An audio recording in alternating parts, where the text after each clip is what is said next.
Look, the country bumpkin from a poor farm family has arrived. When you think of a wedding, you picture the bride and groom enveloped in happiness, surrounded by family, friends, and loved ones, spending precious moments together. Who would have thought that such harsh words mocking Dad and Mom would be heard at such a wonderful event? They were just guests at their daughter's wedding. Why did they have to endure such cruel words? Right after, usually quiet, Dad said just one thing. "Shall we go home?"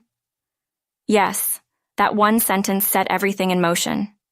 Emma and Richard would come to regret the words that came out of their mouths. I've always said that one should take responsibility for their words, and it couldn't be more true for these two.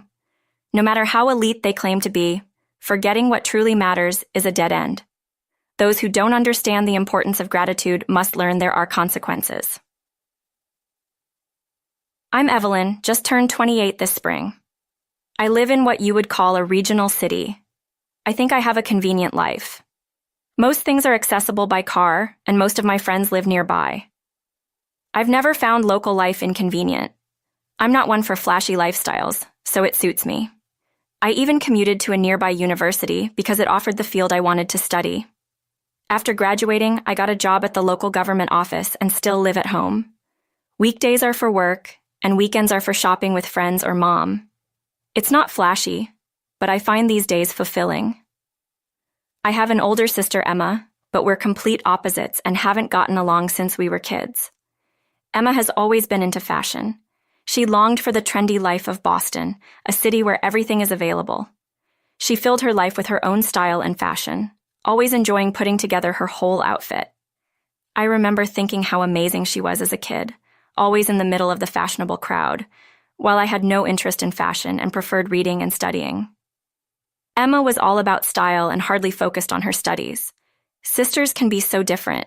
I never thought much of our differences, but Emma did. She seemed embarrassed to be related to me, often making snide remarks. I can't forget an incident from high school. One day, I brought Emma her forgotten sandwich to the classroom. As I called her name, she was at the center of a loud group in the middle of the classroom. "Big sis, you forgot your sandwich, so I brought it for you." Emma looked at me from across the door with a face I'd never seen before and came over, snatching the sandwich from my hand. In a low voice, she said something unbelievable. "Don't call me big sis in public. It's embarrassing to be known as your sister." I was just delivering a forgotten sandwich, and she spoke to me like that. Suddenly, Emma raised her voice, waving the sandwich around before returning to her group of friends. "I guess I left my sandwich at the bike rack. Some underclassman found it and brought it to me," she laughed. She deliberately let go of the sandwich box, making a loud noise as it hit the ground. My parents say I don't need to bring lunch, but they still make these plain sandwiches. I hate it. Let's go to the cafeteria. I can't eat this. She walked off to the cafeteria with her friends. That was the sandwich Mom woke up early to make for the both of us. I could only stare at the sandwich, now pitifully discarded on the classroom floor. Ever since that incident, I've kept my distance from Emma. We don't fight, but we don't talk much either. I think it's unreasonable and unbelievable to treat a sandwich made with care so carelessly, to waste it. But Emma doesn't seem to think so. If we can't understand each other, keeping a distance is probably best. Emma often talked about going to Boston, and after high school she went to a university there. But it wasn't about pursuing something specific at a Boston university. I can't bear to spend my college years in such a countryside. I want to enjoy fashion and social clubs as a college student. It seemed she just wanted an excuse to leave this area and our home. She chose her college because the department name sounded cool and quickly left home.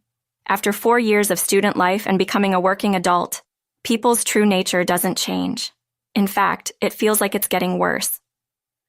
After graduating and losing touch with her friends, she had no one to listen to her work complaints and frequently contacted me as if begging me to listen. Her stories were unbelievably irritating. "Listen to this. My colleague has no eye for people. It's so annoying. Why are you calling me in the middle of the night? It's awful. They didn't use the report I spent a whole day on." I had to calm down Emma, who called late at night, repeatedly saying, "It was unbelievable they didn't use it." "Did something happen?" They said the format wasn't right, but that's such a minor thing. If the format is wrong, can't you just redo it according to the instructions? I don't really get it. Isn't it terrible they didn't use it even though I worked so hard? I understand that the end result matters no matter how many days it takes, but Emma doesn't seem to get that. To her, it's all about her hard work not being appreciated, like she's the victim. I can't deal with her always playing the victim and constantly complaining. Just when I was fed up with her complaints, Emma dropped a bombshell. By the way, I'm quitting my job next month to get married. I'm bringing my fiancé home soon. I was shocked in many ways, letting out a strange noise. Her sudden resignation was surprising, but her getting married was even more so. I knew about Emma's past boyfriends, all sorts of types. Lately, she'd been saying she'd definitely marry a rich man, but I couldn't imagine who her fiancé might be. Quitting your job and getting married? I'm working hard, but they nitpick over mistakes and formats. I can't take it anymore. Want to know about my fiancé? What's he like? You always said you wanted to marry a rich, handsome guy. He's actually a banker at a major bank, 5 years older. He's good at his job in sales, so he has to travel a lot. I didn't know what to say and was speechless on the phone. Oh, that's good for you. Talking to Dad and Mom is a hassle, so just let them know for me. We'll set a date to meet. Emma's habit of dumping everything on me because it's troublesome is an old bad habit. I've given up on her changing at this stage in life. I relayed Emma's message to Dad and Mom and that her fiancé wanted to set a date to meet. How about 3 p.m. next Sunday? That works. I'll let him know. On the promised Sunday afternoon, they arrived. Emma and her fiancé Richard, a tall man with a refreshing smile, slender build, and smart demeanor, looked like a character out of a drama. I found myself staring at him, meeting him for the first time. Sorry for the delay. Just got held up at a client meeting. Richard is always busy with work, remember? But that's fine. Come on in. I'll have Evelyn prepare some coffee and snacks. I actually just had coffee with a client. I try to limit myself to 1 cup a day to avoid too much caffeine. I felt a hint of arrogance from Richard as he looked around, sniffing dismissively. Oh, is that so? I'll make some decaf then. You're the sister, right? I heard you work? Yes, I'm Evelyn, her sister. I work in an office at a local specialty sweets company. Oh, that place. Everyone knows too much caffeine affects your performance during the day. As the conversation continued, something about this man started to bother me. Everything he said seemed to irk me, as if he was either full of himself or looking down on others.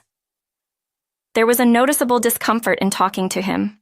Above all, his lack of gratitude or apology was evident right away. Here's your coffee and snacks. It's decaf. Okay. Oh, this cake is from that department store's exclusive range, right? The cream lacks depth. It's not very good. You think so too? Richard knows his stuff about flavors. Well, I do get treated a lot by clients, so I've naturally come to recognize good taste. A cake deserves better than mediocre cream. There they were, Richard talking about his taste preferences and Emma nodding along. No apology for being late. Just excuses. Complaining about the cake and coffee I served, I honestly thought this guy was quite rude.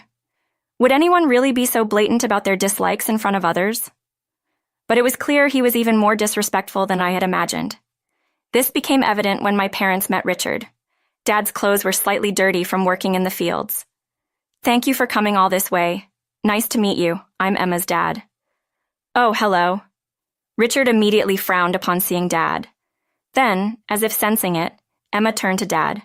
Wait, you're dressed like that for a marriage proposal meeting?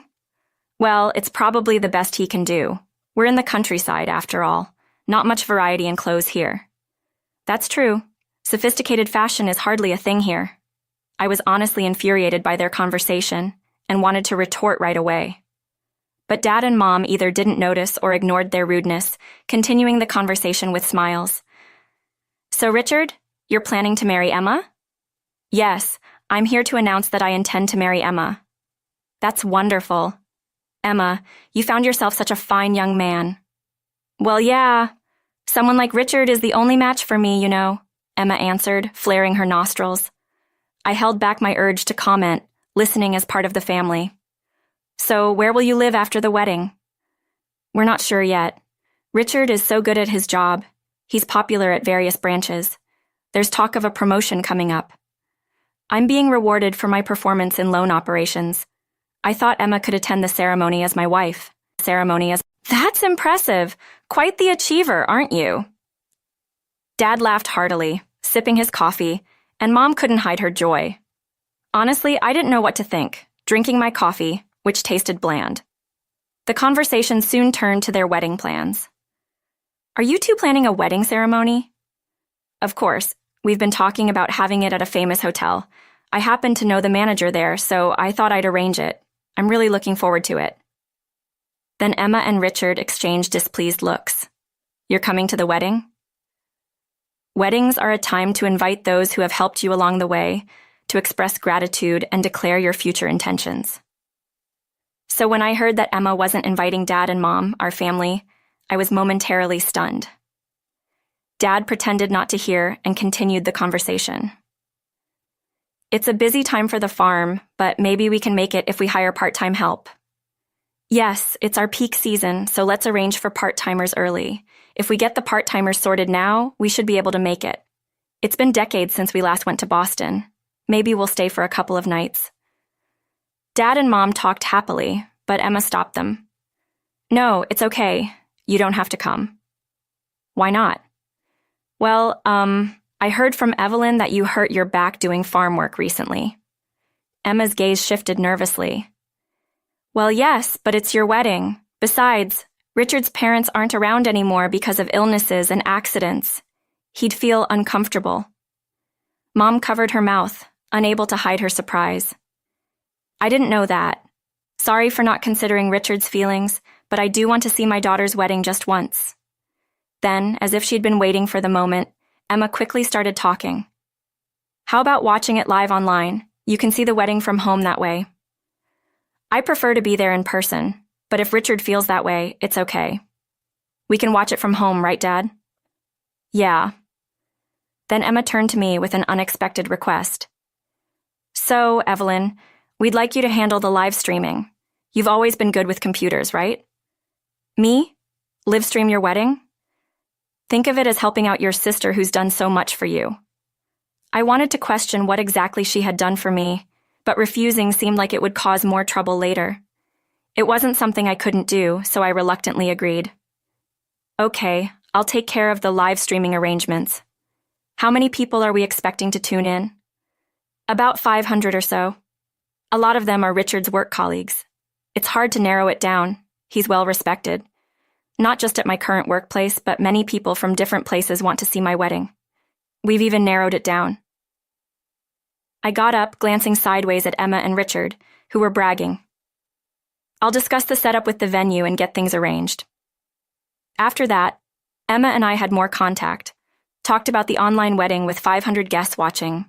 There was a lot to prepare. There were times when I had to discuss preparations with Emma and Richard, but certain aspects always seemed off. They made remarks that seemed to belittle my parents and me. It feels like my heart gets frayed by their words.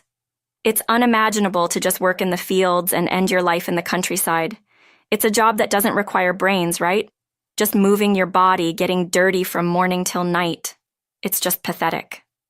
And I, being the eldest, have to avoid being burdened with taking over. I wouldn't want a family covered in mud either. It's amazing how much Emma and Richard can say without really knowing our parents. I know because I hear it during our meetings, but our parents have no idea Emma and Richard think this way. They always say how wonderful it is that Emma could marry such a nice person. They must truly believe that. I deeply understand my parents' desire to see Emma's wedding. I once boldly asked Emma about attending the wedding. Hey, about the wedding. Even if other relatives attend online, can't we at least have Dad and Mom there in person? They're really looking forward to seeing your big day directly at the wedding venue. Yeah, they always talk about your wedding at home. I know it's tough for Richard, but can't we make just 2 seats for Dad and Mom? Emma laughed and said something unbelievable. No way! Richard's parents and relatives are definitely coming. What?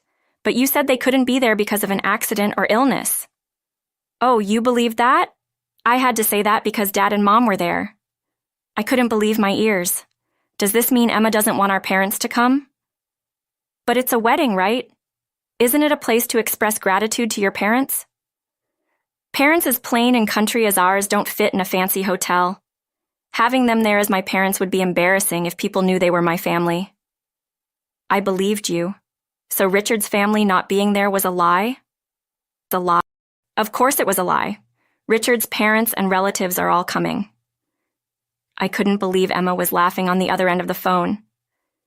His parents and relatives? What do you mean? Well, Richard's parents are company presidents. They have a refined air that's so elegant I couldn't bear to have that compared with ours. So you're intentionally not inviting Dad and Mom for that reason? It would be ridiculous to have a president's family next to ordinary farmers. Anyway, I already told them that Richard's parents weren't coming, so let's stick with that. Feeling angry, I hung up the phone while Emma tried to end the conversation casually. Later, I continued contacting Emma about the wedding preparations. One day, Emma and Richard called me. Hello, is something up?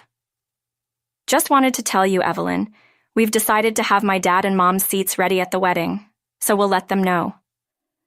Really? Dad and Mom will be so happy. Did you arrange this? Well, yeah, we managed to make it possible for Dad and Mom to come. I was pleasantly surprised that Emma could be so thoughtful. Thanks.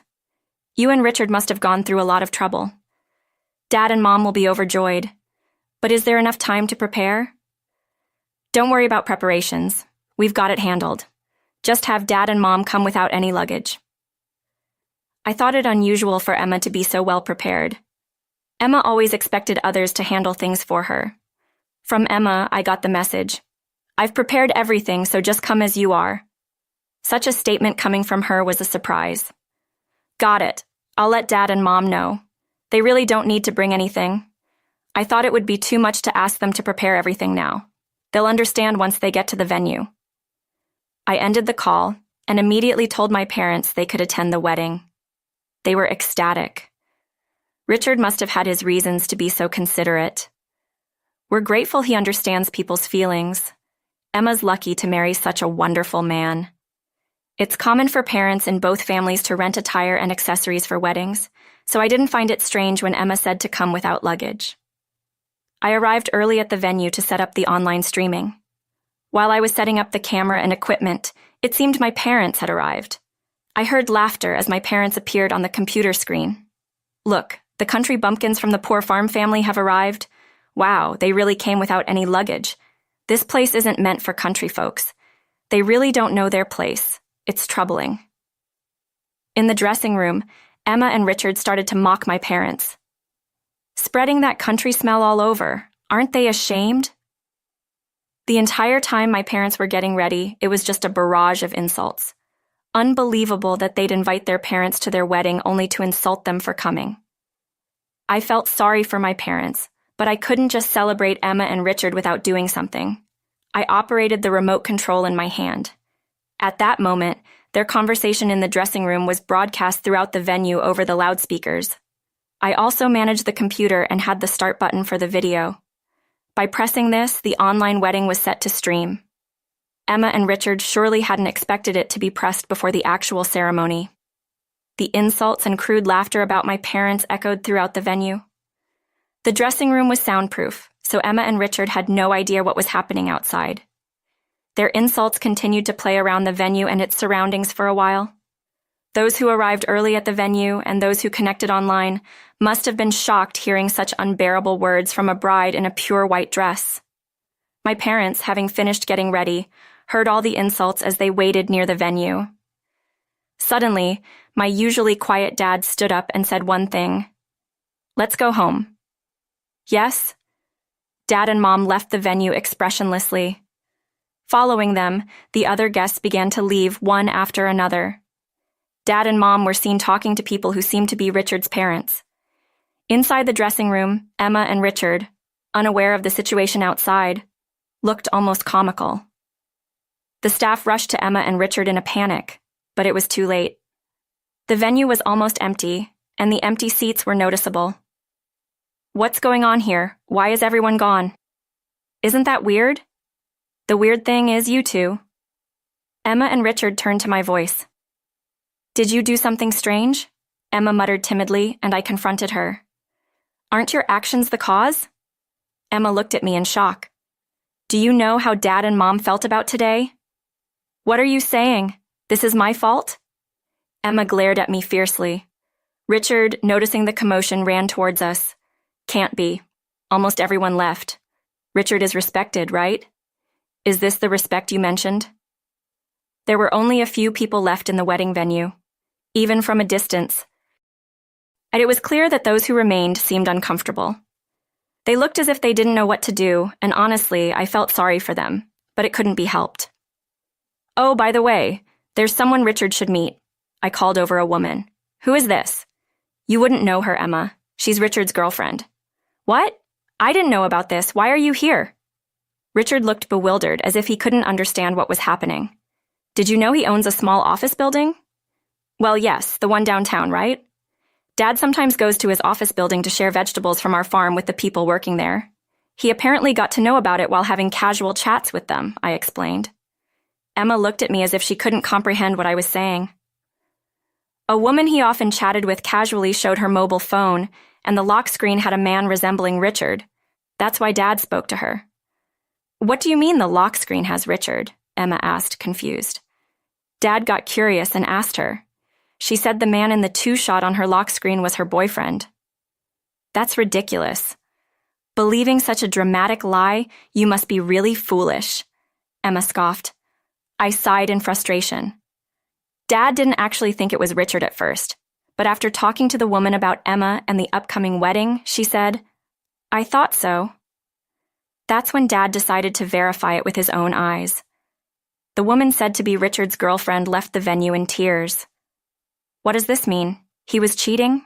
I thought he only loved me. No, well, she was just a fling, you know. Emma is the real deal. That's not the point. Don't joke about this.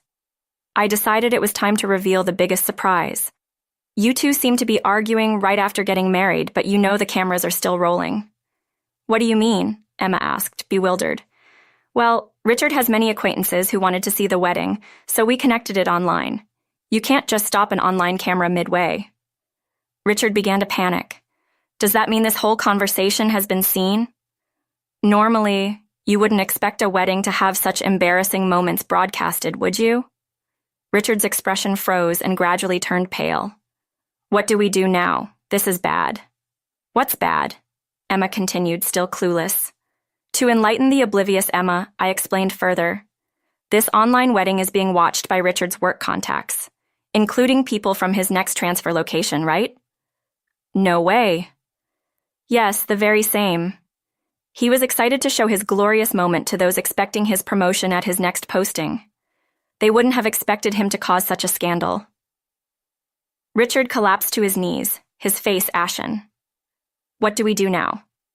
This is bad. What's bad? Emma continued, still clueless.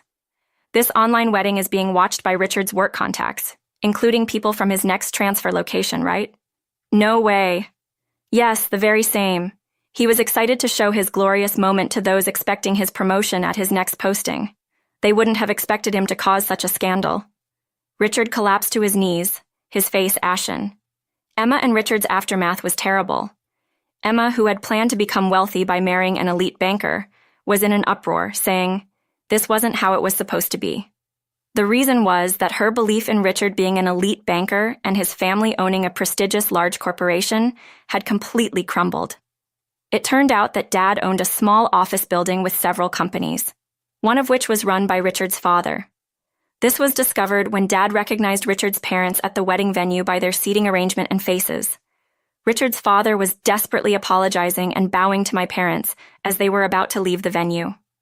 But Emma and Richard couldn't annul their marriage now as the marriage registration was already submitted. Richard lost his chance for promotion at his new posting and became known as the man who embarrassed himself at his wedding. Imagine being overheard saying things you shouldn't at your wedding and then getting caught cheating. It must have been unbearable to stay, yet Richard, unable to resign, clung to his current job at the bank. Now treated like an outcast, his sales performance plummeted and the story of the wedding spread. Moreover, a video of guests leaving the wedding one by one became famous on the internet as a wedding mishap. Emma and Richard, never expecting to become infamous in such a way, are now sneaking around town in off-season masks and sunglasses. As for me, I continue my days in our local town without glamour or fashion, but still enjoying work, shopping, and reading on weekends. Living a life that suits me and finding contentment in it. And there's a hint of a new spring in my life. I've started getting along well with a man who joined the company mid-year in sales. He may not have a standout education or achievements, but his constant thoughtfulness and sunny kindness are apparent. I'm savoring my own happiness having met a man who brings warmth into my life.